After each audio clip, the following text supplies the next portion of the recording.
이번 고스픽 핫 키워드 가해자와 방관자는 한 끗 차이.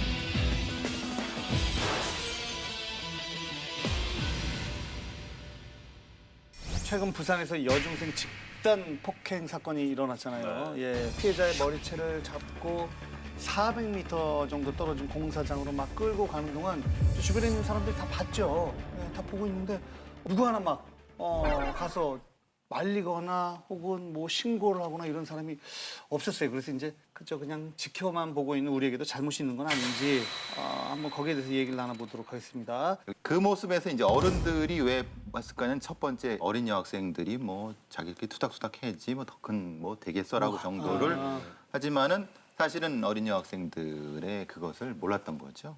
그리고 저 폭력 자체를 보시겠지만은 구조가 있습니다. 구조가 어떤 구조냐면은 5명이 있지 않습니까? 그럼 실제로 물리적 행사를 하는 2명이 있고요. 나머지 2명은 보고 있습니다. 한 명은 중간을 왔다 갔다 하거나 아니면 그걸 조정하는 역할을 합니다. 근데 요 한 6개월 정도 지나면 그 애들이 바뀝니다. 역할이? 예, 역할이 바뀌는 거죠. 그럼 그 상황을 우리가 알 수 있는 겁니다. 왜냐하면 왜 애들이 같이 때리고 같이 보고 있는가를 알 수 있습니다. 왜? 같이 보고 있는 애들은 나도 저렇게 맞겠구나. 그리고 반대로는 거기 이렇게 되면 내가 어쩔 수 없이 때릴 수밖에 없다. 이걸 이해 못하면은 여중생의 폭행 사건을 결국은 성인 범죄로 다룰 수밖에 없는 겁니다. 이 구조를 이해하게 되면은 예, 그거를 해결할 수가 있는 아니 그러니까 지금 구조라는 건 만약에 저희 뭐 이렇게 비유를 하면 안 되지만 저희 6이 있잖아요. 6명이. 그럼 이제 뭐 해가지고 2명이 뭐 저렇게 때리게 되고 근데 이 2사람이 때릴 수밖에 없는 거는 예, 이 2분이 누군가를 때리는 거는 지금 나머지 사람 중에 누구의 눈치를 보기 때문에 그러기 때문에 폭력을 행사하는 거고 그 피해자는 그걸 보고 다음 단계에서는 자기가 또 가해자가 되는 겁니다. 저는 그리고 방금 말씀하셨지만 뭐 이렇게 애들이 토닥토닥 하는구나. 그러니까 저는 우리 사회가 집단적 거짓말을 하고 있다고 생각해요. 그러니까 오히려 지금은 저런 게 언론에 고발도 되고 처벌도 받지만 아주 냉정히 따지면 제가 중고등학교 때는 특히 남중 남고를 나왔는데 중학교 때 쉬는 시간마다 계속 싸움이 일어났거든요. 뭐 계속 물건 던지고. 그렇죠. 그럼 매일 보는데 한번 말려봤어요. 말려봤더니 저도 때리더라고요. 근데 이제 싸우는 게 문제가 아니라 나도 때리려고 하는데 상대는 방금 말했듯이 뒤에 친구들이 있으니까 겁이 나니까 못 때리고 같이 맞았어요. 그러니까 그 다음엔 방조자가 될 수밖에 없고 그 다음 단계는 어디 단계까지 가냐면 중3쯤 되니까 싸울 때 말리는 사람 없고 옆에 사람들이 야 말리지 마 하다음에 잘한다 박수를 치면서 이긴 사람 박수 치고 이렇게 가요. 그거를 사실은 10대 때 저희 다닐 때 다 경험했는데 어른이 된 다음에 아무도 얘기 안 하고 그 상처를 은폐한 채 애들 땐 싸우기도 하는 거야. 뭐 이런 식의 저는 은폐를 하고 있다고 생각해요. 선생님보다 제가 한 세대 정도 앞에 있을 것 같은데 저희 때도 그랬어요. 그러니까 제가 고등학교 3년을 유도부에 있었는데 왜 유도부에 있었냐면요. 고등학교를 들어갔더니 재수하고 온 친구들이 있는 거예요. 나이가 한 살 많은 친구들. 재수해서 들어온 그렇죠. 친구들이 있죠. 이 친구들이 이제 무리가 돼버리니까 고등학교에서 이제 갓 입학해서 친구들끼리 서로 알기 전에 일종의 거기가 제일 파워그룹이 되는 거예요. 맞아요. 그리고서는 수학여행 같은 걸 갔는데 자기들 마음에 안 드는 애들 하나씩 불러다가 10명이서 이제 린치를 가합니다. 그러니까 제 입장에서 봤을 때는 이거 3년을 살아야 되는데 이렇게는 못 살겠는 못 거예요. 살아요. 맞아. 그냥 안 맞고 살 수 있는 방법이 뭐냐라고 했다 봤더니 또 다른 집단에 가입하는 거예요. 그중에서 가장 강력한 집단이 보이스카우트하고 유도부였는데 보이스카우트는 하던 친구들만 하죠. 유도부는 신규를 받아줬어요. 그래서 제가 유도부로 들어갔어요. 그 친구들한테 안 맞으려고. 문제는 이제 유도부 선배들한테 더 맞았다는 건데 어찌 됐건 이런 이제 그 것들이 계속 반복되는 거예요. 최근 들어서 약간 좀 이상하리만큼 여중생 집단 폭행 사건이 많이 발생을 해요. 예, 이제 여중생들은 암시성, 보통 피암시성이라고 하는 거죠. 이런 거 많이 보셨죠? 여중생들이 손잡고 화장실 가는 거 많이 보셨죠? 남자 중학생들 손잡고 화장실 가는 걸 잘 못 보셨을 겁니다. 예, 그런 거. 아예 못 봤죠. 화장실 가서 손잡으면 맞습니다. 그렇죠. 들어가는데 그러니까 이제 일반 이제 홍석천 옛날에 많이 하셨대요. 그렇죠. 아니 자기가 얘기하더라고. 오늘 석천이 출연료도 줘야 되겠네. 의문의 패네. 일종의 다른 공감 능력이 아이들이 많기 때문에 여러 가지 많이 따라합니다. 따라하는 것 중에서도 그 이른바 이제 SNS 상에서 나타나는 여러 가지 그런 동영상들에 저렇게 하면은 이렇게 집단이 유지된다는 것에 대한 암시 되니까 그걸 그대로 보고하는 겁니다. 남자 중학생, 남자 고등학생보다 여중생이 특히 많은 것이 따라하기. 그런데 우리의 자매 프로그램이죠 판도라에 소년 범죄자의 수가 줄었다라고 얘기를 했거든요.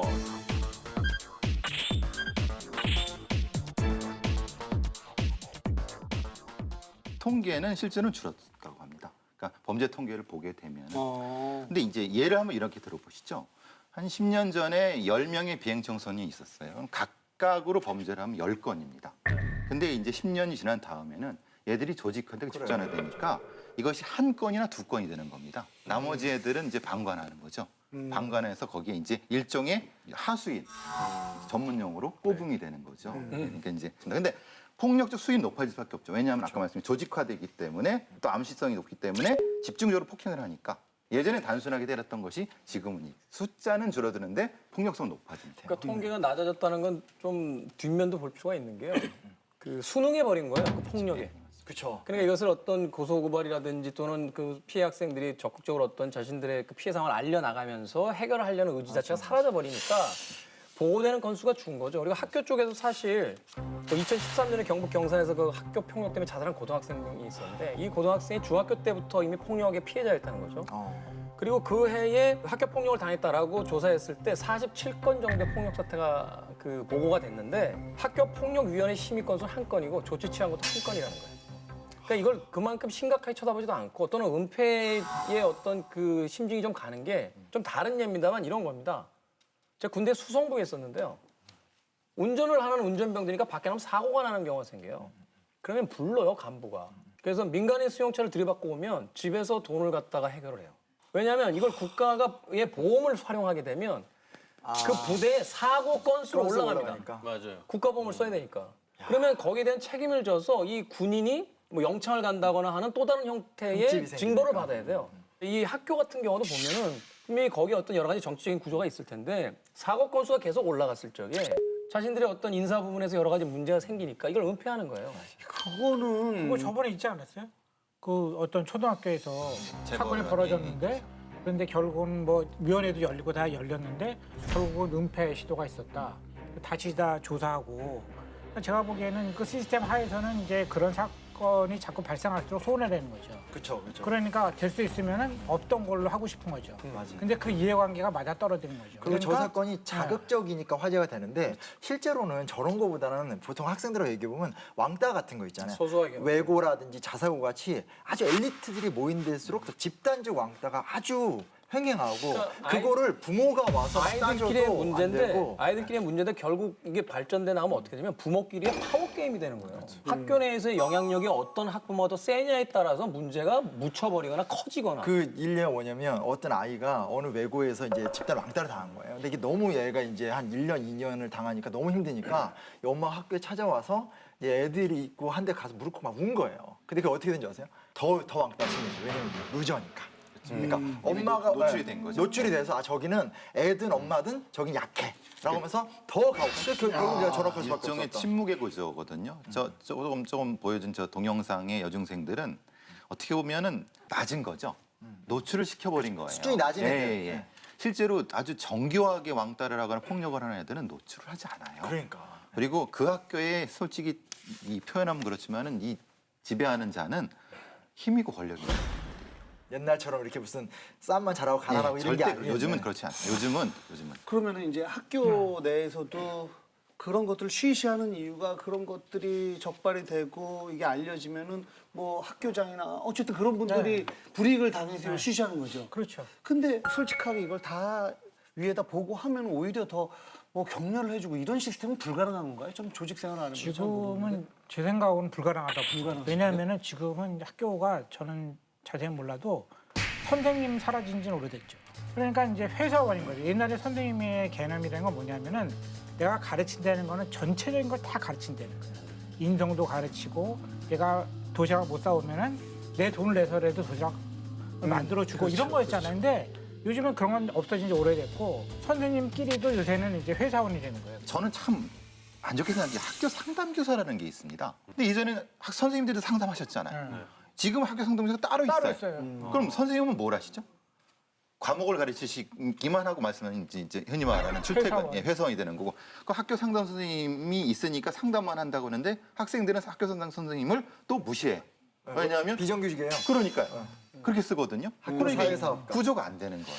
근데 옛날 선생님들 뭐 얘기가 잠깐 나와서 그런데요. 옛날 선생님들 뭐 대다수의 분들이 뭐 학생들의 뭐 교과 과정 아니고 인성까지 다 책임져서 다 가르쳐 주는 그런 선생님들이 많으셨는데 간혹 감정이 조금 아, 그렇죠.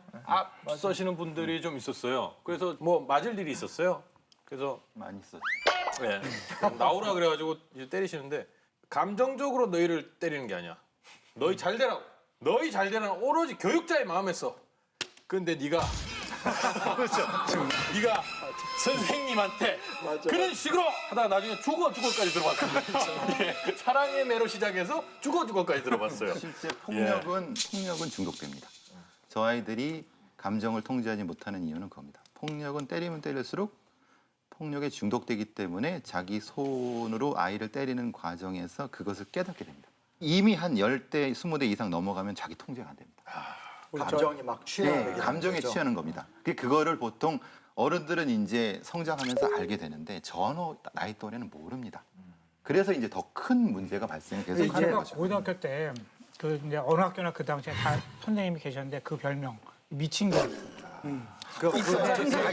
있었는데 그 선생님의 특징이 뭐였냐면 영어 선생님 기억나네요. 그거 말씀하세요. 나는 때리면 미치니까 너희가 알아서 도망가라고. 그러니까 그게 지금 말씀하신 그대로 그게 10대가 한계더라고요. 그래서 10대 이전에 도망가요. 근데 도망가도 아무런 그 다음에 뭐가 없어요. 그러니까 알아서 도망가라고 처음에 경고해요. 그분은 대단하시네. 우리가 이제 폭력 감수성 교육이 필요한 게 그겁니다.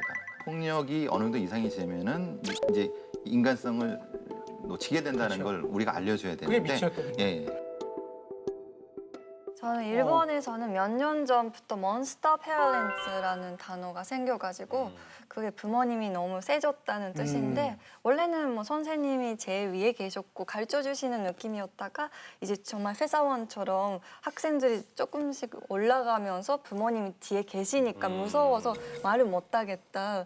그것도 밸런스가 맞아야 완따도 없어지고 그런 건데 그게 좀 문제가 되고 몬스터 있고. 페어런츠. 네, 그 일본에 몬스터 페어런츠가 있으면 요즘에는 학교 폭력을 해결해 주는 학폭 해결사가 있는데요. 심지어는 조직 폭력배까지 동원을 해서 학교 폭력을 막아주겠다라는 서비스가 생겼답니다. 이거는 어떻게 생각하세요? 왕따 당하는 아이가 있으면요. 예. 그러면은 그걸 이제 심부름센터나 아니면 뭐 보디가드 업체에다가 의뢰를 하는 거죠. 이렇게 그 얘를 가서 다 모아놓고 혼내줘라.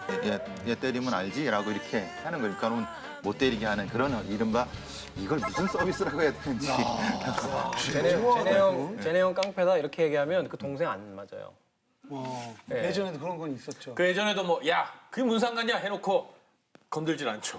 부모의 신분이 학교로 들어오는 게 문제예요. 왜냐면 제가 옛날 교생 나갔었을 때 얘가 너무 이제 좀 문제예요. 그래서 뭐 심하게 화를 낸 것도 아니고 뭐라고 했는데 이러더니 저를 때리려고 하는 거예요. 그러더니 담임이 오더니 그러니까 저 원래 담임 선생님이 오더니 얘를 막 말리고 혼내더니 보낸 다음에 저한테 따로 뭐라고 얘기했냐면 제 아버지가 경찰이어서 우리 학교 선생님들이 애들을 통제할 때 좀 문제를 치면 저 아버지 많이 해결해 줬기 때문에 쟤는 하면 안 된다고 저한테 얘기를 하는 거예요. 되게 충격적인 일화도 있었어요. 여기 출발점이 벌써 엄마들이 있잖아요. 요새 이제 아파트 단지에 왜 의무적으로 몇 평이 이제 들어가야 되는데 어머님들 사이에서 그런 일들이 비일비재하게 벌어진다는 거예요. 저쪽 동 애들하고 놀지 마. 평수가 작은 집 애들.